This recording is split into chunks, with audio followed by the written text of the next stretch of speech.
time!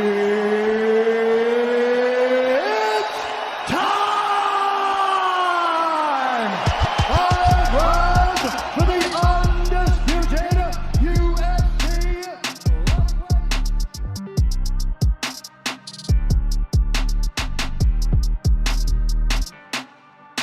Boom! Perfect shot! Et salut tout le monde, c'est Nico, soyez les bienvenus dans MMA Club. J'espère que vous allez bien. Au programme, on va parler de Jones contre Gane. John Jones contre Cyril Gane avec un petit résumé du combat, des choses qu'on a quand même réussi à voir au bout de 2 minutes et demie de combat, et des questions. Voilà, moi j'ai des questions que je me suis posées à moi-même sur ce que j'ai vu sur les réseaux sociaux, sur les interrogations que je me suis posées. Donc voilà, on va aborder tous ces sujets. Et vous allez voir que, mine de rien, en 2 minutes et quelques, on trouve moyen de trouver des choses à dire. On attaque directement avec 2 sujets en un. John Jones est-il le king des kings, number one, pound for pound? Est-ce que, quand on parle de GOAT, hein, on l'a mis GOAT parce qu'il vient de battre Cyril Gane, est-ce que pour autant, on le place devant Makhachev et l'ami Volkanovski? Est-ce qu'on passe de numéro 10 mondial absent depuis 3 ans à top du top? Carrément, est-ce qu'on fait ça? Je ne sais pas. Ça, c'est une question que je vous pose. À vous de me répondre en commentaire. Moi, je resterai un petit peu lucide. J'ai halluciné. Hein. Je suis sur le cul de la prestation. Mais voilà, j'essaie de garder des proportions mesurées à ce qu'on a vu. Cyril Gane n'étant pas... c'est pas Francis Ngannou, puisqu'il n'était pas champion légitime. C'est pas Stipe Miocic, qui a été aussi champion légitime avec des défenses de titre. Est-ce que quand tu bats Cyril Gane, tu passes GOAT absolu, numéro 1, pound for pound? Je ne sais pas. Qu'est-ce que vous en pensez? Voilà. Et la deuxième question, du coup, c'est Cyril Gane reste-t-il numéro 1 et lourd après cette défaite climatisante? Est-ce qu'il reste numéro 1 dans votre esprit quand on voit des mecs qui arrivent lourds, lancés comme des tractopelles? Est-ce que vous pensez que cette défaite le fait descendre dans les rangs non seulement des journalistes, pour le classement officiel, entre guillemets, mais est-ce qu'il le fait descendre dans les rangs également à vos yeux? Voilà, on va tenter de répondre à tout ça. On va revenir d'abord sur le combat. D'entrée, le combat... Alors moi, il y a un truc qui est marrant, c'est que j'avais l'impression que Cyril avait l'attitude de Jones d'avant. Je sais pas si ça vous a fait le même effet, la garde, les doigts en avant, la façon de kicker. Et justement, ça n'a pas loupé. Premier kick dans les parties génitales de l'Américain. Alors déjà, pour un clin d'œil de mauvais garçon, on est en plein dedans. Ensuite, on savait que Jones voulait éviter le striking. Ça s'est ressenti à travers une certaine lenteur dans le footwork et dans le timing sur les kicks. Mais Cyril s'est fait jabber quand même, quelques fois. Et Jones a réussi à placer des petits kicks solides au niveau des appuis. Même avant, je trouvais Cyril un petit peu lourd sur ses appuis, un peu moins réactif même debout. Je me suis dit, avec un John Jones un petit peu lent, entre guillemets, un petit peu... Voilà, les 2 jabs qui lui passent pleine tête, je me dis, ça m'étonnait que Cyril ne les ait pas anticipés. J'étais étonné. Peut-être qu'il était concentré sur le jeu de jambes. Je sais pas, j'ai pas la réponse, mais ça m'a étonné. Il avait une volonté de travailler en latéral, des mouvements destinés à éviter les obliques, par exemple, et à ne pas se retrouver en face de jabs difficiles à contrer. Des jabs difficiles à contrer à cause de l'allonge de John Jones. C'est déjà un premier point. Ça n'a pas fonctionné, malheureusement, à cause d'une chose, c'est l'intelligence de cadrage de John Jones. Je ne sais pas si vous avez apprécié, je dis bien apprécié, parce qu'on était... pour ceux qui supportaient Cyril, ils sont forcément un petit peu déçus, mais force est de constater que le cadrage de John Jones, ça était quelque chose à admirer, ce combat-là. Il a réussi à enfermer Cyril dans des périmètres dos à la cage, sans spécialement mettre de volume corporel, simplement avec des petits pas dosés, des mouvements d'épaule, tac. Cyril s'est retrouvé coincé plusieurs fois, dos à la cage, presque contre la cage, et c'était très intéressant de voir ça. Voilà, tout ça, c'est des petites choses mis bout à bout. Vous voyez, on arrive à décortiquer des petites choses qu'on voit dans le combat en 2 minutes. Il y a eu une première tentative de renversement, d'ailleurs, que Cyril a contré debout. Et ensuite, comme je disais, Cyril en mode Jones, c'est lui qui tente l'oblique kick et c'est lui qui boxe doigt en avant. C'est assez déroutant. C'est un peu comme s'il le défiait sur son propre terrain. Il y avait une forme de défiance de son striking. Je sais pas s'il y en a qui ont ressenti la même chose que moi. Et là, pile à 1 minute du combat, sur la seule erreur du français, Jones envoie Cyril au sol en lui prenant le dos. Une fois au sol, il y a cette volonté de rester par terre. De Jones, bien sûr. Il s'enroule autour de la jambe. Cyril n'arrive pas à rejoindre la cage. Quand il y arrive, au lieu de se sentir en sécurité contre la cage, c'est pire. Jones passe en full mount. Il y a Jonathan McCarty du RMC Fighter Club. Il soulignait le fait que Gane n'ait pas tenté une garde papillon. Mais dos à la cage, j'avais l'impression que c'était pas si facile. Également du fait que les membres de Jones sont très grands. Moi, j'y connais pas grand-chose en défense de Jiu-Jitsu, on va pas se mentir, je l'ai déjà dit plusieurs fois. Mais quand je vois la taille des membres de Jones, ça avait l'air de toute façon très compliqué. Jones était déjà passé, en fait... son bassin était déjà passé devant les genoux avant même que Gane ait pu réaliser ce qui était en train de se passer. Donc, je sais pas, je m'interroge. Peut-être c'est vrai que la garde papillon, ça aurait pu... Moi, la garde papillon, je l'utilise sur le dos au sol. Et dos à la cage, je sais pas, contre quelqu'un qui a déjà passé ses hanches, je sais pas si c'est très pertinent, je sais pas. J'aimerais bien que quelqu'un me réponde, il n'y a pas de problème. Ce serait cool. Donc voilà, la suite, on la connaît.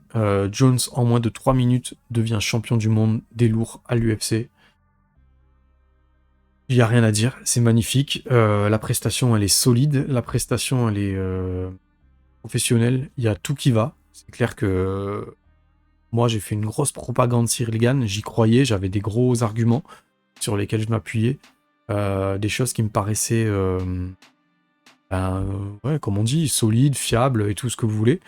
Voilà, j'ai passé 2 heures à faire un podcast, à débattre avec les auditeurs, en mettant en avant les qualités de l'un, en mettant en avant les défauts de l'autre. Je dois aussi reconnaître quand j'ai tort, donc voilà, franchement, je l'ai pas vu venir. Le combat de John Jones, je l'ai pas vu venir. Cette appréhension du combat, je l'ai pas vu venir.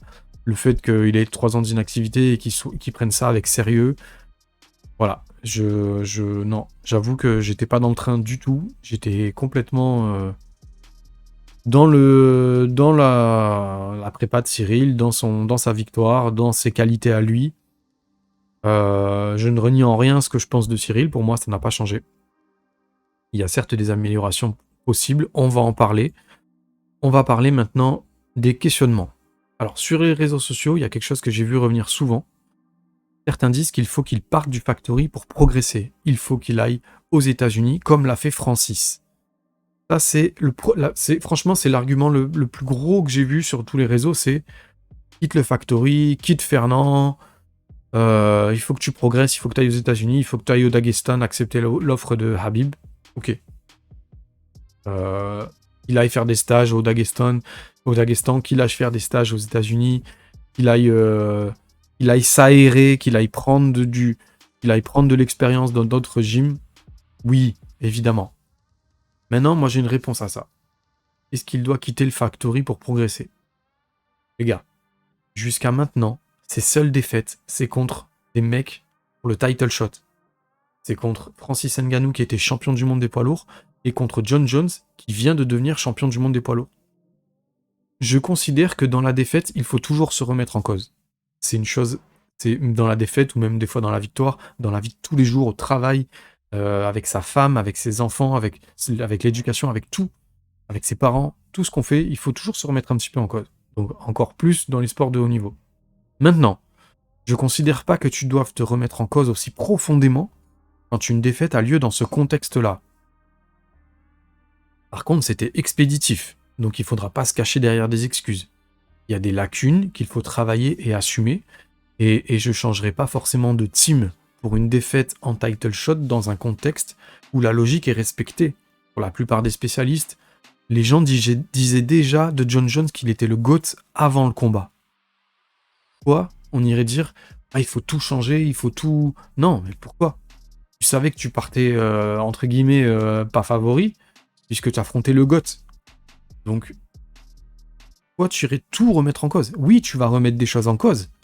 Oui, tu vas dire, ah, ce que j'ai dit ce jour-là en interview, c'était peut-être une connerie. D'avoir dit que je m'entraînais pas hors camp. Ah, tu vas faire attention à ce qu'on te filme pas quand tu joues à FIFA. Ah, tu vas faire un petit peu plus... Pendant le camp d'entraînement, tu vas être un petit peu plus sérieux en face des caméras. Peut-être. Peut-être pas. Peut-être qu'il aura pas envie de changer qui il est. Il est ce qu'il est. Il a peut-être pas envie du tout de changer son image. Mais c'est sûr que d'un point de vue du tout venant, d'un point de vue du MMX, d'un point de vue de même des gens un peu plus aguerris, c'est sûr que ça laisse un petit goût amer de se dire, ah ben on sent qu'il a manqué quelque chose, on sent qu'il a manqué nana. Voilà. Là par exemple, j'ai vu des gens dire, ouais, il faut qu'il quitte le factory, Lopez il prend trop de place, il est toujours devant les caméras et tout. Moi là, je vais pas le défendre à tout prix, je m'en fous. Moi, pour ce combat en particulier, Fernand Lopez, il est resté vachement en retrait. On l'a pas spécialement vu s'afficher, on l'a pas spécialement entendu. Il est resté très distant, il a laissé son combattant gérer ses émotions face caméra, il a laissé le combattant répondre aux questions en anglais. Il a d'ailleurs fait beaucoup de progrès. Donc voilà, il y a certaines choses, ok, je veux bien entendre, mais il y a des coups de gueule qui sont un petit peu démesurés, voilà. Donc à cette question, vous l'avez bien compris, moi je dirais qu'il ne faut pas partir du factory. Il faut aller prendre de l'expérience ailleurs. Il faut aller se mettre en danger contre des mecs dans d'autres pays. Maintenant, tu as du fric, tu dois te payer des stages un peu plus élaborés, un peu plus, voilà, aller chercher des dimensions du MMA un peu plus compliquées, des choses que tu n'as pas en France, sortir de ta zone de confort. Maintenant, dire qu'il faut quitter le factory, non, non. C'est avec le factory qui s'est fait, c'est avec le factory qu'il est devenu numéro 1 mondial. Deuxième question. Il y avait des raisons d'y croire. On en a parlé plusieurs heures, il n'y a pas que moi qui en ai parlé. Il y avait des raisons d'y croire. Est-ce que tout est à jeter à la poubelle ? Alors, ma réponse, elle est expéditive. Je pense qu'il y a beaucoup de choses positives qui, contre d'autres adversaires, ont fonctionné jusque-là, on est d'accord. Peut-être que ce qu'il a, peut-être que le talent ne compense plus le manque de travail. Peut-être que c'est trop juste pour le titre, parce qu'on sait que pour le titre, quand tu combats des mecs comme Francis Ngannou ou John Jones, maintenant, il faut être complet. Et demain, s'il affronte Stipe Miocic, il va devoir être complet aussi. Donc ça suffira pas. On sait maintenant que si Aspinall ou Blades l'emmènent au sol, voilà, on va pas parler chinois, c'est quasiment foutu, quoi. Mais un adversaire comme, je sais pas, je prends l'exemple de Sergei Pavlovich, il y a discussion. On sait qu'avec lui, comme avec Francis, une patate, elle t'éteint. Ça, c'est pas... C'est inéductable, c'est factuel, ça s'est prouvé dans ses statistiques. Mais sachant que c'est celui ayant la meilleure dynamique actuelle. Je pense qu'ils vont se rencontrer bientôt à Paris. Donc la réponse, on l'aura bientôt. Mais à la question, à la réponse, est-ce que tout est à jeter à la poubelle ? Il y a des choses positives qui ont fonctionné contre d'autres adversaires, je le répète. Donc non, tout n'est pas acheté à la poubelle. Encore une fois, ça rejoint ce qu'on disait tout à l'heure. Est-ce qu'il faut quitter le factory ? Est-ce qu'il faut tout jeter à la poubelle ? Évidemment que non. Il y a beaucoup de choses qui fonctionnent, il y a beaucoup de choses qui sont belles à voir quand on regarde Ciryl Gane combattre. Voilà, maintenant, clairement, moi, s'il y a une chose que je jetterai à la poubelle, c'est bon gamin. Jette bon gamin à la poubelle et tu deviens mauvais gamin. Voilà. Ça, j'avoue. Les petits regards sur John Jones admiratifs, les cœurs, les applaudissements à la fin, il y a plein de gestuels, il y a plein du langage corporel. Il y a plein de langage corporel qui montre qu'il a trop de respect, il y a trop de respect. Voilà, il y a trop de respect pour son adversaire, il n'y a pas assez de détachement contre toute attente, parce qu'au départ, on pensait qu'il y avait un énorme détachement, et finalement, j'ai l'impression qu'il y avait trop de respect. Je vois Jones, il est létal, il est froid, il y a pas d'accolade. Si tu lui fais pas une accolade, lui il fait pas d'accolade. Et ben lui fait pas d'accolade. Il faut que ce soit, voilà, il faut rentrer méchant maintenant. Je pense qu'il faut, voilà. C'est la seule chose que je jetterai à la poubelle. C'est le bon gamin. Et je ferai rentrer dans la cage le mauvais gamin. Voilà, je sais pas si on est d'accord, je sais pas si on se rejoint. Mais moi, j'en suis là aujourd'hui dans ma façon de penser. Maintenant, prochaine question. Est-ce une masterclass du GOAT ou est-ce que c'était des lacunes trop évidentes chez le numéro 1 mondial, Ciryl Gane ? Évidemment, ma réponse, c'est un peu des deux. Un peu des deux. Il y a quand même des interrogations. Même chez Jones, il y a des interrogations. Jones a montré qu'il était au-dessus, sans pour autant prouver qu'il avait retrouvé sa grandeur de créativité qui avait fait de lui le champion qu'il était en light heavyweight. On ne sait pas si c'est le Jones d'avant Gustafsson, par exemple. On ne sait pas si c'est le retour du Jones hyper créatif, hyper écrasant. Là, ce qui est sûr, c'est qu'il a passé un finish après, je crois, 3 ou 4 combats d'affilée sans finish. Ou 5 ou 6 combats sur les... Je crois que sur les 6 derniers combats, il y avait 5 décisions et un finish. C'est Gustafsson, d'ailleurs. Voilà, là, il a réussi à passer un finish. Je pense que ça va lui faire du bien au mental. Ça va peut-être le remettre justement dans une dynamique de créativité, de confiance en lui sur les finishes et tout. Mais on n'a pas eu le temps de voir dans un momentum, on n'a pas eu le temps de le voir dans un momentum. C'est long pour en tirer toutes ses conclusions. Il a été très opportuniste, très appliqué et très safe. Il a été très sécuritaire dans son approche. Voilà, il s'est pas jeté, il a attendu le bon moment, il a attendu l'erreur de Cyril Gane pour aller chercher le dos pour la mise au sol. Donc voilà, il n'a pas été provoqué des occasions qui l'ont mis en danger. Il a vraiment attendu les erreurs de son adversaire. Cyril Gane a commis 2 erreurs. La première, justement, c'est celle où Jones réussit à le mettre au sol. Et la deuxième, c'est sur la guillotine. Il a dit lui-même, il a bougé, il n'aurait pas dû bouger. Voilà. Et à chaque fois, Jones saisit l'occasion, en fait. Il va pas chercher forcément à révoluer une situation compliquée ou à gagner des points. Il va juste saisir une bonne occasion, une erreur de son adversaire.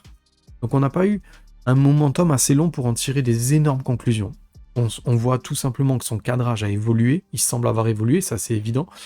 On loue Cédric un petit peu pour son footwork et sa spatialité en temps normal. Et là, bizarrement, c'est là où il a été le plus mis à mal. Donc voilà, c'est bizarre. Je vous dis, c'était un peu le monde à l'envers. On aurait dit que John Jones était en mode Cyril Gane et que, enfin, plutôt Cyril Gane était en mode John Jones sur la défensive et que John Jones était clairement, voilà, déterminé. Il était en mission. Plusieurs personnes ont dit qu'il était en mission et clairement, on avait ce sentiment qu'il était en mission. Voilà. Aujourd'hui, Cédric, il peut plus se permettre la carte de la nonchalance. Je l'ai dit tout à l'heure, il peut plus se permettre la carte, voilà, des vidéos FIFA, de danser dans les embedded. Les gens seront en colère, à coup sûr. Même, on sait que, même si c'était un short notice, voilà, on n'en veut pas en fait. Les gens veulent plus voir ça, les gens veulent pas entendre ça. Les gens, voilà, les short notice, on n'a pas le temps, on n'était pas remis, on s'est pas trop entraîné. C'est des excuses en fait que un fan de MMA n'a plus envie d'entendre. Moi, il y a des gens qui m'ont dit si Cyril Gane gagne, ce sera du gâchis pour la ceinture parce que ce ne sera pas un fan de MMA qui gagne le combat. Bon, moi, je partage pas cette opinion, mais je peux comprendre qu'il y ait des gens qui pensent comme ça. Et en fait, c'est vrai que c'est gênant en fait d'avoir des excuses à tout, quoi. C'est gênant de devoir mettre des excuses dans tout. Et en fait, de donner le bâton pour se faire battre. Alors moi, je partage pas forcément ce point de vue, je suis pas trop dans ce délire de taper tout de suite sur la tronche du mec qui vient de perdre et tout. Mais je dirais ne pas trop tendre le bâton, voilà. Trop tendre le bâton non plus. Ce discours, je pense qu'il passera plus au prochain combat, en fait. Voilà. Et on va vouloir un Cyril méchant, un Cyril déterminé, focus, qui a fait une belle prépa, qui regarde la caméra dans les yeux et qui dit, voilà, je me suis entraîné comme un fou, quoi. Je pense que là, c'est ce qu'on attend maintenant. La suite pour Cyril Gane. Eh ben, la suite, c'est un camion 10 tonnes qui, d'après moi, s'appelle Sergei Pavlovich. Je vois pas d'autre option. À moins qu'il perde en avril contre Curtis Blades. De toute façon, ce sera l'un ou l'autre. Il y aura le retour d'Aspinal, évidemment. Il y aura Rosenstruik qui va affronter Jayton Almeida. Ça pourrait être une option pour le retour. Par exemple, Rosenstruik pourrait prendre une revanche contre Cyril, qui repart d'un peu derrière. Ou alors Jayton Almeida qui rentre dans le top, je crois qu'il est top 9. Qui rentre, voilà, qui s'incruste un peu dans le top 10, on va dire, top 7, top 8. Moi, l'option la plus probable, c'est clairement le vainqueur de Blades contre Sergei Pavlovich à Paris cet été, ou un petit peu après, on va dire, si on prend quelques mois pour se ressourcer. Un combat du coup de striker. Si c'est Sergei Pavlovich, il y aurait même moyen de l'amener au sol, parce que pour le coup, il est peut-être moins bon que Cyril au sol. Concernant Curtis Blades, c'est même pas la peine d'y penser. Si le combat va au sol, ça risque d'être très compliqué aujourd'hui. Moi, je pense qu'il faut vraiment partir un petit peu et puis aller se bouffer vraiment aller se grinder de la mise au sol avec des vrais gars qui vont pas le lâcher, quoi. Qui vont pas des yes man en fait. Il faut qu'ils sortent de ce truc. Il faut qu'il se mette un petit peu en danger hors camp d'entraînement. Alors, je pense que ça lui ferait du bien. C'est ce que j'en pense. Moi, je suis pas combattant de MMA professionnel. Ça vaut pas grand chose. Mais voilà. Donc, je parlais de la suite pour Cyril Gane. On peut aussi parler de la suite pour John Jones. John Jones, ce qu'il attend, c'est cet été, c'est Stipe Miocic pour rentrer encore plus dans la légende. S'il bat Stipe Miocic avec la même classe qu'a battu Francis Ngannou, Stipe Miocic, waouh! Forcément, on aura tous envie de voir Francis revenir, quoi. C'est évident. Même si ça paraît improbable, le fait est que Dana White a dit il ne reviendra jamais. Alors, si Dana White il dit qu'il reviendra jamais, ça veut peut-être dire qu'il reviendra bientôt. Vous savez comment Dana White fonctionne. Des fois, hein, il dit tout l'inverse de ce qui va se passer. Donc voilà, je ne sais pas. Moi, je mise une pièce sur Sergei Pavlovich. Je pense que ce sera le main event de l'UFC, prochaine UFC Paris ou prochaine Fight Night en France, qui pourrait avoir lieu à Montpellier ou à Aix-en-Provence. Enfin, je vous l'avais déjà dit. C'est des sources qui sont fiables. C'est des sources qui ont été confirmées. Pourquoi? Parce que c'est des sources qui, géographiquement parlant, réunissent l'Espagne, l'Italie, le cœur de la France, tout le bassin méditerranéen. Alors que si c'était à Nice, ça réunirait pas du tout le côté ouest. Ça serait un peu compliqué. En plus, au-dessus du bassin méditerranéen, au-dessus de Nice, c'est toute une chaîne de montagnes, donc il n'y a pas vraiment de grosses villes, il n'y a pas de vivier tout autour. Voilà, donc clairement, géographiquement, c'est un critère important. Et aussi, tout simplement parce que j'ai discuté avec des gens des présidents d'organisations qui m'ont confirmé qu'effectivement, l'UFC avait contacté ces salles-là pour les booker, des salles où eux-mêmes essayent de booker des événements. Donc voilà, ça sera sûrement, je peux dire une connerie, mais ce sera sûrement Aix-en-Provence ou Montpellier. C'est des salles aussi qui sont à peu près d'affluence entre 7000, moins de 8000 à 6000 personnes. Donc pour des Fight Night, c'est parfait. Donc voilà. Voilà, ça c'est les infos que j'ai. De toute façon, j'avais déjà posté sur le sujet. Si vous voulez voir, allez sur Instagram, vous scrollez, vous allez voir, j'ai mis les deux salles, les deux noms de salles. Donc voilà, bon bref, là je suis en train de sortir du sujet. On a fait le tour sur le sujet. N'oubliez pas de vous abonner. Abonnez-vous, ça fait plaisir. N'hésitez pas à lâcher des petits commentaires. N'oubliez pas de partager autour de vous le podcast. Ça fait du bien de partager autour de vous. Voilà, c'est cool. Avec consommer Others avec le code MMA Club 15, vous avez 15% sur votre commande pour le post-workout vegan protéiné. Dans la description, vous avez également le lien pour vous inscrire. Vous inscrire sur Royalties pour investir sur les combattants de haut niveau, les combattants professionnels. Voilà, si vous investissez un petit peu de fric sur les combattants professionnels, je crois que c'est même pas, c'est 10 ou 15 euros. On a une carte gratuite chacun d'une valeur de 1 à 290 euros, un truc comme ça. Et ça nous permet, voilà, de potentiellement pouvoir faire un petit peu d'argent, un petit peu de moula dans la quicheta. Ça fait du bien, ça fait plaisir. Je vous laisse sur ces derniers mots et je vous fais des gros bisous.